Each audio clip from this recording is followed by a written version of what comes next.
Frank was now surrounded by a huddle of ring girls in short satin robes. A brassy blonde was flirting with him. I could tell by the way she leaned near his shoulder. Frank smiled and said something inaudible into her undoubtedly candy-scented neck. She looked barely over the legal drinking age. In Canada. Feeling somewhat jealous and less than feminine, I was making tiny imitations of the blonde when Dr. Roy approached me. Dr. Dahl, I see you're moving up in the ranks. I liked Dr. Roy. He was the most sincere of all the doctors so far. Practicing family medicine somewhere in Brooklyn, I couldn't ever remember exactly where, he had been working the fights since residency. Dark hair graying around his temples and mustache, his voice was broad and resonant, with flecks of baritone in open consonants, the way actors playing doctors on television sounded. He telegraphed compassion. "Where do you need me?" I asked, fumbling for my stethoscope. I realized I hadn't yet set down my coat or bag. Even though it was only 5:30 p.m., I had been working since 7:30 a.m., dissecting out an enlarged thyroid in the operating room. My feet were killing me. After residency, I insisted on wearing heels everywhere, even when scrubbed in for surgery. It was silly, a tiny nod to fashion after years of wearing surgical clogs. The unfortunate consequence of comfortable shoes was that my feet spread wide.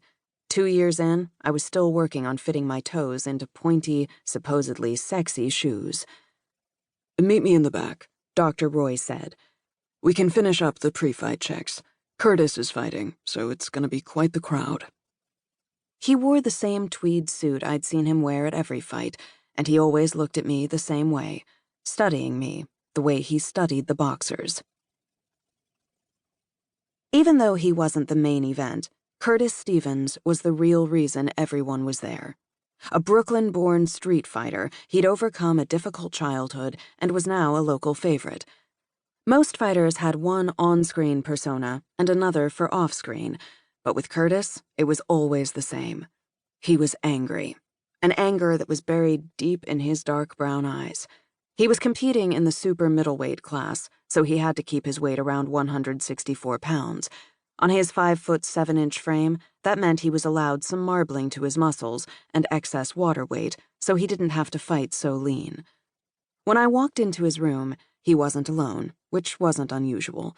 Even at the pre-fight physical the night before, he was surrounded by 6 men of varying ages, all shades of brown. One man, much older and dressed in a white suit and sunglasses, was praying loudly to the Holy Spirit. Curtis, with his light brown skin, short afro, and stubbled, prominent jaw, was standing in one corner, rocking from one foot to the other.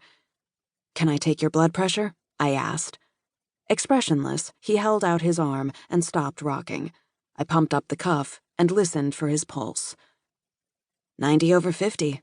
You have the pressure of a child. A few of the men turned and laughed. "I mean, you're in really good shape.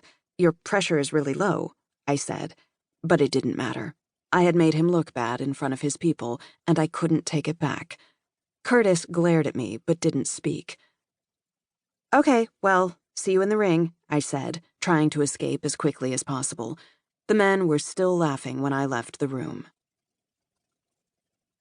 By 9 p.m., the arena was filling with everyone from men in yarmulkes to Italian teamsters. I saw a sea of pink-faced Irishmen, too, which meant there was at least one Irish boxer. The Irish only watched their own. The rest of the crowd was a mix of all shades.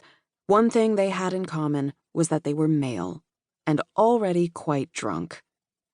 I was seated at my corner on a folding chair in front of a table that abutted the ring.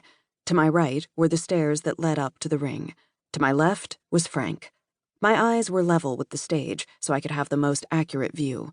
I kept the necessary paperwork in front of me, a list of the fighters in order of their bouts, claims sheets for injuries in case one of them had to go to the hospital, and consent forms for stitching them up if they got cut. 3 clangs of the bell sounded. "Welcome, fight fans! This is the Friday night fights in New York City!" The announcer ended the last word in a high-pitched crescendo. No matter how hard I searched, I hadn't yet been able to spot him. He wasn't at the center of the ring. That only happened at the big fights.